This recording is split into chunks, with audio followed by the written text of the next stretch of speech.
బాగున్నారా అంటున్నా. ఏం బాధపడద్దు, భవిష్యత్తు మనదే. నిన్నయాల రేవంత్ రెడ్డి మాట్లాడుతున్నాడు. ఏమంటుండు? నేనే గెలుస్తా, 2034 దాకా ఉంటా. రేవంత్ రెడ్డి తల కిందికి పెట్టి కాళ్ళు మీదికి పెట్టినా 100 సీట్లతో బీఆర్ఎస్ వచ్చేది ఖాయం ఖాయం. ఇలా ప్రజలు ఆదిలాబాద్ నుంచి ఆలంపూర్ దాకా ఎవరిని కదిలిచ్చినా ఒక్కటే, కాంగ్రెస్ పోవాలి, కేసీఆర్ రావాలి. జనం క్లియర్. 2.5 ఏండ్ల రేవంత్ పాలన చూసిన తర్వాత ప్రజలకు ఒక క్లారిటీ వచ్చింది. బీఆర్ఎస్ఏ బాగుండే అంటున్నారు. ఎందుకు ఈ మాట వస్తున్నది? ఇచ్చిన ఒక్క హామీ అమలు కాలే. పైగా కేసీఆర్ గారు కొనసాగించిన ఫీజు రియంబర్స్మెంట్ పథకం ఆగిపోయింది. 30 లక్షల మంది ఎస్సీ, ఎస్టీ, బీసీ పిల్లల భవిష్యత్తును ఆగం చేసిండు రేవంత్ రెడ్డి. రైతు బంద్ ఆగిపోయింది, రైతు బీమా ఆగిపోయింది, ఎరువుల సరఫరాలో ప్రభుత్వం ఫెయిల్ అయింది, మక్కలు వడ్లు కొనడంలో రైతులకు చుక్కలు చూపించిండు రేవంత్ రెడ్డి. అందువల్ల నాకు తెలిసి రైతు అనేవాడు ఇక రేవంత్ రెడ్డికి ఓటు వెయ్యడు గాక వెయ్యడు. అసలు వడ్లు అమ్ముకోవాలంటే 45 రోజులు పట్టింది ఒక్కొక్క రైతుకు. కళ్ళాలలో పడిగాపులు కాసిండ్రు, ఎండకెండినరు, వానకు తడిసిండ్రు. ఇవాళటికి కూడా ఇంకా 20%, 30% వడ్లు ఇంకా కూడా కళ్ళాల్లోనే ఉన్నాయి. అంటే ఈ ప్రభుత్వం ఫెయిల్ అయిపోయింది. ఇవాళ ఎందుకు రైతు అనే వాళ్ళు ఎందుకు రేవంత్ రెడ్డికి ఓటేయాలి అని నేను అడుగుతా ఉన్నా. మొట్టమొదటిది రైతు బంధు. ఎన్నికల్లో ఓట్ల కోసం కేసీఆర్ మాట ఇయ్యలే. ఓట్లు వేస్తే నేను రైతు బంధు ఇస్తాను కేసీఆర్ చెప్పలే. కానీ రైతుల మీద ప్రేమతో రైతు బంధు పథకాన్ని తెచ్చింది కేసీఆర్. మధ్యలో 2 ఏళ్లు కరోనా వచ్చింది. కరోనా వచ్చిన కేసీఆర్ గారు ఎమ్మెల్యేలకు, మంత్రులకు జీతాలు బంధు పెట్టిండు, కాంట్రాక్టర్ల బిల్లులు ఆపిండు. కానీ రైతన్నకు మాత్రం రైతు బంధు వేసి చూపిండు. 11 విడతల్లో 73,000 కోట్ల రూపాయల రైతు బంధు ఇచ్చిండు మన కేసీఆర్. మరి రేవంత్ రెడ్డికి ఏమైంది? ఒకసారేమో మొత్తానికే ఎగబెట్టిండు, ఒకసారి 3 ఎకరాలకు ఇచ్చిండు, ఈ తాప 2 ఎకరాలకే ఇచ్చిండు. అవునా కాదా? ఆ 2 ఎకరాలకు మొన్న కేసీఆర్ జగిత్యాల బయలుదేరితే 1 ఎకరం పడ్డది. ఒక్కసారి సిద్దిపేటకు వస్తే బిడ్డను రైతు బంధు ఇవ్వకుండా ఎట్లా కాలు పెడతావురా అని నేనంటే 1 ఎకరం ఇచ్చిండు. మొత్తానికి 2 ఎకరాలకు వచ్చింది. ఏం చెప్పిండు అన్నాడు? సిద్దిపేటలో 45 రోజుల్లో మొత్తం పైసలు ఇస్తా అన్నాడు. 70 రోజులైంది, పడ్డా రైతు బంధు. ఇప్పుడు ఈ యాసంగి పంటకు రైతు బంధుకి ఎగనామం పెట్టిండు. రుణమాఫీ నేను ఎంబడబడ్డా. ఏమైనా మొదటి సంతకం పెడతా అన్నావు, ఇంకెప్పుడు ఇస్తావు రుణమాఫీ అని రోజు ఎంబడబడ్డా నేను. ఈ ఎంబడబడంగానే పార్లమెంట్ ఎన్నికలల్లా ఏ ఊరికి పోతే ఆ దేవుని మీద ఒట్టు పెట్టిండు. మన కరీంనగర్కి వచ్చిండు, వెమలాడ రాజన్న మీద ఒట్టు పెట్టిండు.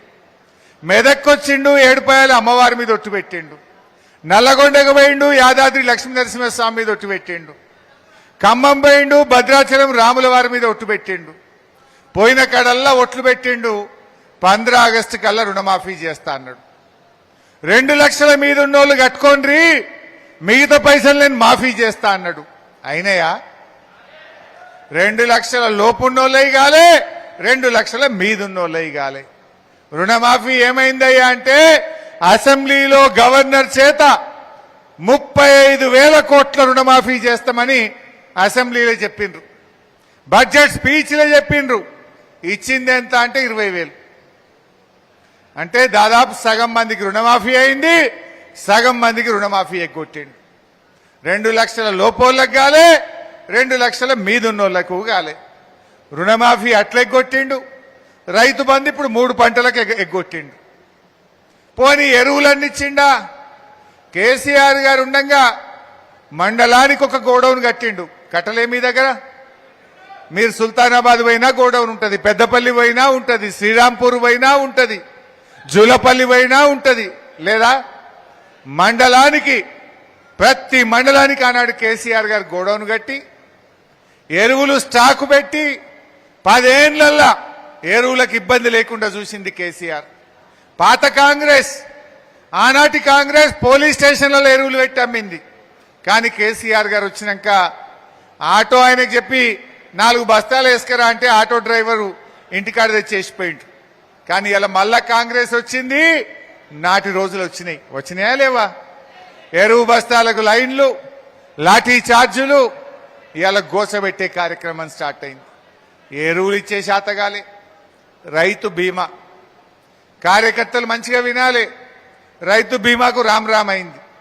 ఆనాడు కేసీఆర్ చెప్పిండు ఎలక్షన్ల ముంగట, దళిత బంధుకు జై భీమ్ అంటారు, రైతు బీమాకు రామ్ అంటారు, జాగ్రత్త అన్నాడు కేసీఆర్. ఇవాళ అదే నిజమైందా? ఇప్పుడు 4 నెలల రాష్ట్రంలో రైతు బీమాకు ప్రభుత్వం ఎల్ఐసికి ప్రీమియం కట్టలేదు. 4 నెలల నుంచి రైతు బీమా ఆగిపోయింది. తెలంగాణలో రైతు బీమా బంద్ అయిపోయింది 4 నెలల నుంచి. రాష్ట్రంలో 3,000 మంది రైతులు చనిపోయి ఇవాళ రైతు బీమా రాకుండా ఆగమైపోయిన పరిస్థితి ఉంది.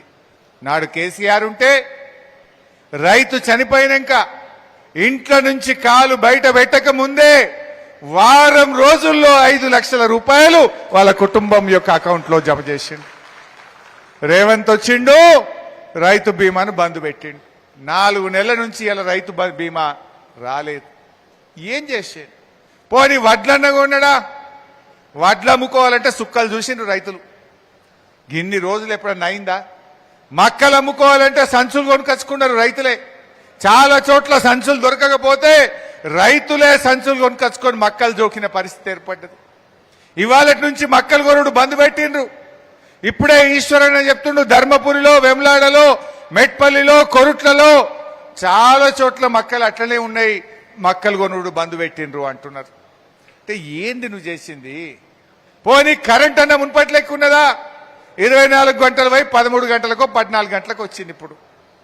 అంటే ఇవాళ రైతును అన్ని రకాలుగా ఆగం చేసిండు. ఎరువుల్లో ఇబ్బంది, రైతు బంధు 3 పంటలకు ఎగ్గొట్టిండు, రుణం మాఫీ సగం మందికి ఎగ్గొట్టిండు, రైతు బీమా బందే పెట్టేసిండు, వడ్లు కొనుమంటే సుక్కలు చూపిండు. ఇంకా రైతు ఓటేస్తాడా? ఇంకా ఇది జాలదట. ఇప్పుడు రైతు డిస్కాం దేబోతా ఉన్నాడు. రైతు డిస్కాం బాగా వినాలి రైతులు. ఏంటిది రైతు డిస్కాం? ఇప్పుడు ఇప్పటిదాకా మనకు ఎన్పీడీసీఎల్, పెద్దపల్లి దేని కింద ఉంటుంది? ఎన్పీడీసీఎల్ కింద మనం ఉంటాం. మనం బాయికాడు ఇల్లు కట్టుకుంటే ఇంటికి కనెక్షన్ కావాలన్నా ఎన్పీడీసీఎల్ ఇచ్చిండు, బాయికి కావాలన్నా ఎన్పీడీసీఎల్ ఇచ్చిండు. ఇప్పుడు రేవంత్ రెడ్డి ఏమంటుండు? ఫ్రీ కరెంట్ వాళ్ళు రైతులు కావచ్చు, మన లిఫ్ట్ ఇరిగేషన్ స్కీములు కావచ్చు, గవర్నమెంట్ ఆఫీసులు, దవాఖాన్లు, ఇవన్నీ దానికి ఒక రైతు డిస్కామ్ అని పెడుతున్నాడు. అంటే ఈ రైతు డిస్కామ్కు రేపు పైసలు కట్టేవాళ్ళు ఉండరు. మరి పైసలు కట్టేవాళ్ళు లేకపోతే కరెంట్ ఎడగొనాలి? కరెంట్ ఎట్లా వస్తుంది? ఇప్పుడు ఏమంటుండు? రైతు డిస్కామ్కు జీవో నంబర్ 8 అని ఒక జీవో ఇచ్చిండు రేవంత్ రెడ్డి. బాగా వినండి, ఇది అమల్లోకి వస్తే అసలు కాంగ్రెస్ వాడు రేపు ఊళ్ళలో కూడా రాడిగా. ఇప్పుడు మొన్ననే ఈఆర్సీ ముందు వాదనలు అయిపోయినాయి. ఈఆర్సీ ఉత్తర్వుల కోసం వెయిట్ చేస్తా ఉన్నారు. ఆ జీవో నెంబర్ 8 ఏమంటదంటే, సోలార్ పవర్ రైతు డిస్కామ్కి ఏ కరెంట్ ఇస్తాడట అంటే రేవంత్ రెడ్డి రెన్యూవబుల్ ఎనర్జీ ఇస్తా అని జీవో ఇచ్చిండు. రెన్యూవబుల్ ఎనర్జీ అంటే ఏంది? Solar power, wind power. మన దగ్గర గాలితోని కరెంట్ తయారేది పెద్దగా లేదు తెలంగాణలో. ఇక ఉన్నది సోలార్ పవర్. సోలార్ పవర్ అంటే ఎప్పుడు వస్తుంది? పొద్దుగాల ఎండగొట్టి ఇంకా షురు అవుతుంది, సాయంత్రం ఎండ బంద్ కాగానే బంద్ అవుతుంది. అంటే పొద్దుగాల 7-8 గంటలకు బాయికాడ మోటార్ వెలుగుతుంది, వస్తుంది కరెంటు, సాయంత్రం 5 కాగానే బాయికాడ కరెంటు పోతుంది. అంటే రేపు రైతు డిస్కామ్ అమల్లోకి రాగానే బాయికాడ మీ వ్యవసాయానికి వచ్చే కరెంటు కేవలం 7-8 గంటలు మాత్రమే ఉండబోతా ఉంది. 7-8 గంటలే ఉంటుంది బాయికాడ. అంటే రేవంత్ రెడ్డి నాడు కేసీఆర్ ఇచ్చిన 24 గంటల ఉచిత కరెంటుకు ఈ రైతు డిస్కాంతో ఉరివేయబోతా ఉన్నాడు. రేపు రైతులకు కరెంటు రాదు, రేపు 7 గంటల కరెంటే వస్తుంది. అరే రేవంత్ రెడ్డి, నువ్వు రైతు బిడ్డ అంటావు. రైతులు ఏం పాపం చేసిండ్రు?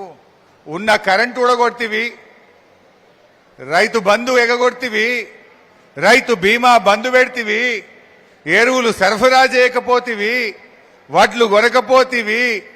ఏందన్న ఒక్కటన్నా మంచి పని చేసినాడే? రైతు సోదరులు ఆలోచించాలి. ఆనాడు కేసీఆర్ ఉంటే ఇదే పెద్దపల్లిలో, సుల్తానాబాద్లో, మీ జూలపల్లిలో, శ్రీరాంపూర్లో ఎకరం 50 లక్షలు 60 లక్షలు ఉండే. ఇవాళ ఎంతైంది భూముల విలువ? సగం అయిందా లేదా? కేసీఆర్ రైతు విలువ పెంచిండు, రైతు చేతిలోని భూమి విలువ పెంచిండు. ఇవాళ కాంగ్రెస్ వచ్చినాక రైతు గౌరవం తగ్గింది, రైతు చేతిలోని భూమి విలువ కూడా తగ్గుముఖం పట్టింది. ఏమనంటే ధరలు పెంచుడే. పెంచంది ఏమని ఉన్నదా రేవంత్ రెడ్డి? మీరు మోటార్ సైకిల్ కొనుక్కుంటే దాని మీద 5,000 ట్యాక్స్ వేసిండు. ఇక రేపటి నుంచో ఎల్లుండి నుంచి సీసాలకు కూడా పెంచుతారట. నిన్ననే భూముల ధరలు పెంచిండు. ఎవరైనా పేదవాడు బిడ్డ పెళ్లికో, పిల్లల చదువుకో, దావఖానకో భూమి అమ్ముదామంటే రిజిస్ట్రేషన్ ఫీజులు పెంచిండు. రిజిస్ట్రేషన్ ఫీజులు పెంచుతీవి, మందుబాబులకు ధరలు పెంచబడితివి, ఆర్టీఏ ట్యాక్సులు పెంచితివి, ఇచ్చేది మాత్రం ఎగబెడితివి.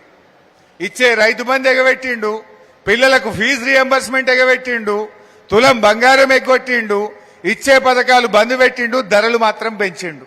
ఇంకా కాంగ్రెస్ కోటేస్తారు ఎవడన్నా? అసలు రైతులు ఓటేయకుండా మళ్ళా రేవంత్ రెడ్డి ప్రభుత్వం వస్తుందా? అందుకే అంటున్నా నేను, తల కిందికి పెట్టి కాళ్ళు మీదికి పెట్టినా రేవంత్ రెడ్డి మళ్ళా గెలిచేది లేనే లేదు. నిన్న ఒక మాట అంటుండు రేవంత్ రెడ్డి, హిట్లర్కు హైడ్రా అంటే బాగా ఇష్టం, అందుకే నేను హిట్లర్ను చూసి హైడ్రా పెట్టినా అంటుండు. ఎవడన్నా హిట్లర్ను దేంతో పోలిస్తారే? ఎవడన్నా ముఖ్యమంత్రి అంటోనికి బాగా ఫకర్ వస్తే, ముఖ్యమంత్రి అంటోనికి బాగా అహంకారం నెత్తికెక్కితే, అరే వీడి హిట్లర్ లెక్క తయారైందిరా అంటారు. అంతే కదా? ముఖ్యమంత్రి కళ్ళు నెత్తికెక్కితే, అధికారం మత్తులో కళ్ళు కనబడకుండా విర్రవీగితే, అరే వీడు హిట్లర్ లాగా తయారైందిరా భయ్ అంటారు. మరి రేవంత్ రెడ్డి ఏమంటుండు? నేనే హిట్లర్ నువ్వు అంటుండు. నేను హిట్లర్ను చూసి కాపీ కొట్టినా అంటుండు. మరి హిట్లర్కి ఏం గతి పెట్టిందో మీకు తెలుసు కదా. హిట్లరు నాడు పేద ప్రజలను ఊచకోత కోసిండు, పేదల బతుకులు ఆగం చేసిండు. అందుకే ప్రజలు తిరగబడితే హిట్లర్ లాస్ట్కు తన తుపాకీతో తానే కాల్చుకొని చనిపోయిండు. ఇవాళ రేవంత్ రెడ్డి ఏం చేస్తుండు? ఆ హిట్లర్ పేదల బతుకులు ఊచకోతకొస్తే ఈ నయా హిట్లర్ రేవంత్ రెడ్డి పేదల ఇండ్లు గులుస్తా ఉన్నాడు హైడ్రా పెట్టి, పేదల బతుకులు ఆగం చేస్తా ఉన్నాడు ఈ రేవంత్ రెడ్డి. అందుకే నీకు కూడా రేపు ఆ హిట్లర్ కు బట్టిన గతే పడుతుంది. తెలంగాణ ప్రజలు నిన్ను తరిమి తరిమి కొట్టేది రోజులు దగ్గరలో ఉన్నాయి. ఇలా అందుకే గుర్తుపెట్టుకోండి, మనకేం బాధ లేదు, మొట్టమొదలే అన్న భవిష్యత్తు మనదే అన్న. ఇలా హిట్లర్ అంటే ఇంకోటి గుర్తొచ్చింది. జర్మనీ దేశం ఈ రోజు కూడా జర్మనీ దేశం ప్రజలకు క్షమాపణ చెప్తుంది. హిట్లర్ చేసిన దురాగతాలకు, హిట్లర్ యొక్క తప్పులకు ఈ రోజు కూడా జర్మనీ ప్రపంచానికి క్షమాపణ చెప్తూనే ఉంటుంది. రేపు ఈ రేవంత్ రెడ్డి పాపాలకు, రేవంత్ రెడ్డి అవినీతి వల్ల రాబోయే రోజుల్లో కాంగ్రెస్ పార్టీ కూడా ఈ జాతికి, ఈ రాష్ట్ర ప్రజలకు క్షమాపణ చెప్తూనే ఉండాల్సి ఉంటుంది. రేవంత్ కు ఇలా ఆలోచించాలి. అసలైన కాంగ్రెస్ వాళ్ళు ఎవరన్నా మిగిలి ఉంటే, ఒరిజినల్ కాంగ్రెస్ వాళ్ళు ఉంటే, రేవంత్ పుణ్యమాని మీ జీవితం అంతా మా రేవంత్ చేసిన తప్పులకు, మా రేవంత్ హైడ్రాకు, మా రేవంత్ అరాచకాలకు, కబ్జాలకు మీరు కూడా తెలంగాణ జాతికి క్షమాపణ చెప్తూనే ఉండాల్సి వస్తుంది. ఇవాళ రేపటి తప్పదలకిగా అయిపోయింది కాంగ్రెస్ పని. అందుకే మీరు కార్యకర్తలు నేను కోరేది ఒక్కటే, కష్టం అవుతుంది. ఈడొక బబ్లు ఉన్నాడట కదా, ఎవడో ఒకడు తెలుసా? Bablu nickname. ఈడొక పోలీస్ అధికారి బబ్లు అంటారట ఆయనను. బబ్లు సంగతి చెప్తాం కానీ, ఆ బబ్లు ఎవడన్నా మా కార్యకర్తలు ఉన్న విషయాన్ని, వడ్లు కొంటలేడనో, రైతు బంధు రాలేదనో, రైతు బీమా ఎగబెట్టినవనో సోషల్ మీడియాలో పోస్ట్ పెట్టే మా కార్యకర్తల్ని దెబ్బలు కొడుతుండట. మొన్న మా తమ్ముడు మా శ్రీకాంత్ను 2వ తారీఖు నాడు కొట్టిండని తెలిసింది.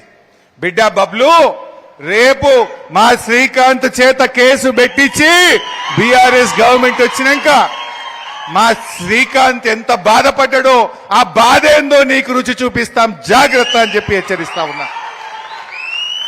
మర్యాదగా ఉంటే మర్యాద.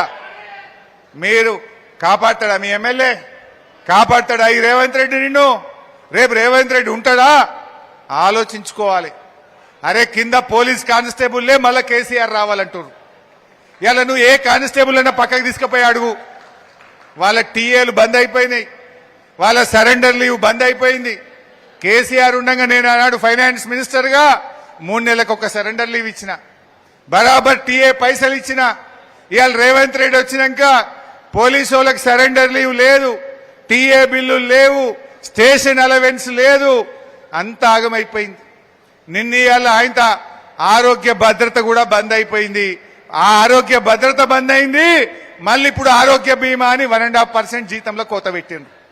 రేపు మీరు ఏమి డౌట్ పెట్టుకోకుండ్రి, కానిస్టేబుల్ల ఓట్లు పోలీసు వాళ్ళ ఓట్లు అన్ని కూడా బీఆర్ఎస్కి పడతాయి. రైతుల ఓట్లు మనకే పడతాయి, విద్యార్థుల ఓట్లు మనకే పడతాయి. అందువల్ల కొద్దిగా ధైర్యంగా ఉండండి. తప్పకుండా భవిష్యత్తు మనదే. ఎవరు ఏం చేసినా కాంగ్రెస్ వాళ్ళకే మనకంటే మంచిగా అర్థమైంది.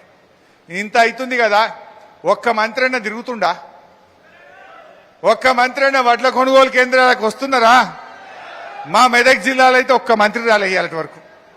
ఎందుకంటే వస్తే రైతులు తిరగబెట్టేట్టున్నారు, రైతులు ఎగబెట్టేట్టున్నారు. ఆటంకాలు వచ్చే పరిస్థితి లేదు. ఇప్పుడు వానకాలంకు యూరియా స్టాక్ లేదు. కేసీఆర్ ఉండగా 3 నెలల ముందు తెచ్చిపెట్టుండే యూరియా. ఇప్పుడు మళ్ళా వానకాలంలో మళ్ళా యూరియాల కోసం లైన్లు కట్టాలి మళ్ళీ మనం. అంటే ఈ ప్రభుత్వం రైతులంటే చిన్న చూపు ఉన్నది. అందువల్ల మిత్రులారా, రైతులతోని ఎవడు పెట్టుకున్నా ముంగట పడడు. వెనకటో సామెత ఉంటుంది, ఎద్దేడ్చిన వ్యవసాయం ముంగట పడది, రైతు ఏడ్చిన రాజ్యం ముంగట పడదు అన్నట్టు ఇవాళ రేవంత్ రెడ్డికి మన తెలంగాణ రైతుల ఉసురు తాకక తప్పదు. ఆయన దానికి తగిన మూల్యం చెల్లించక తప్పదు. కార్యకర్తలు, మా నాయకులు మంచిగా పనిచేయండి. కొంతమంది అటు ఇటు అయినరు, వాళ్ళని మాత్రం మళ్ళీ తెచ్చుకునేది లేదు. కష్టకాలంలో మనకున్నోడే దేవుడు. ఈ కష్టకాలంలో ఉన్న మా కార్యకర్తలే మాకు దేవుళ్ళు. ఈ కార్యకర్తలే మాకు నిజమైన బంధుమిత్రులు. ఈనాడు ఈ కష్టకాలంలో నిలబడ్డ కార్యకర్తలే పార్టీ హైకమాండ్ కు ఆత్మీయులు అని చెప్పి మనవి చేస్తా ఉన్నా. మనం గ్యారంటీ వస్తాం, కానీ ఇవాళ ఎవరైతే ఈ కష్టకాలంలో నిలబడ్డ కార్యకర్తలున్నారో గుండెలో పెట్టుకొని మిమ్మల్ని కాపాడుకుంటాం. తమ్ముళ్ళారా, ధైర్యంగా ఉండండి, ఏం భయపడకండి. మిమ్మల్ని కాపాడుకునే బాధ్యత మాది. రాబోయే రోజుల్లో చక్కగా మన కమిటీలన్నీ వేసుకొని, పార్టీ మెంబర్షిప్ చేసుకొని, శిక్షణ కార్యక్రమాలు పెట్టుకొని పార్టీని మంచిగా బలోపేతం చేసుకుందాం. భవిష్యత్తు మనది ఉంటుంది. మా మనవరన్న నిర్ణయాల గట్టిగానే వేసుకున్నాడు, కానీ ఇంకా కొద్దిగా గట్టిగా వేయాలి. ఇక బయలుదేరాలి. రోజు ఇక డి అంటే డి అనాలి, దేనికైనా తయారు ఉండాలి. నీ వెనుక పార్టీ ఉన్నది, నీ వెనుక కార్యకర్తలున్నారు. నువ్వు ధైర్యంగా కొట్లాడే ప్రయత్నం చేయి. నువ్వు గట్టి కొట్లాడితేనే కార్యకర్తలకు ధైర్యం వస్తుంది. నువ్వు బయలుదేరితేనే కార్యకర్తలు ఇంకా గట్టి. నువ్వు ఒక్క అడుగేస్తే వాళ్ళు 2 అడుగులు వేస్తారు. సో అందువల్ల మిత్రులారా, మంచి నాయకులు ఉన్నారు వేదిక మీద, అంతా సీనియర్ నాయకులు. మా రాములన్న గాని, మా రాకేష్ గాని, సత్యనారాయణ రెడ్డి గాని, మా శంకరన్న గాని, మా రఘువీర్ సింగ్ గాని, అందరూ హేమీలు ఉన్నారు. కలిసి పనిచేయండి, కలిసి ఉద్యమం చేయండి, కలిసి ప్రభుత్వం మీద పోరాడండి. భవిష్యత్తు మనదే. మనకంటే కార్యకర్తలు మనకు ముఖ్యం. ఇవాళ మనం ఆ కార్యకర్తల కోసం అందరం కూడా కలిసి పనిచేయాలి. భేదాభిప్రాయాలు పక్కన పెట్టి ఇవాళ ఆ కార్యకర్తలు, ఇంత కష్టకాలంలో నిలబడ్డటువంటి కార్యకర్తలకు ధైర్యాన్ని ఇవ్వాలంటే మన అభిప్రాయ భేదాలు పక్కన పెడదాం. అందరం కలిసిమెలిసి మళ్ళీ మన కేసీఆర్ ను ముఖ్యమంత్రి చేసుకుందాం. జై తెలంగాణ.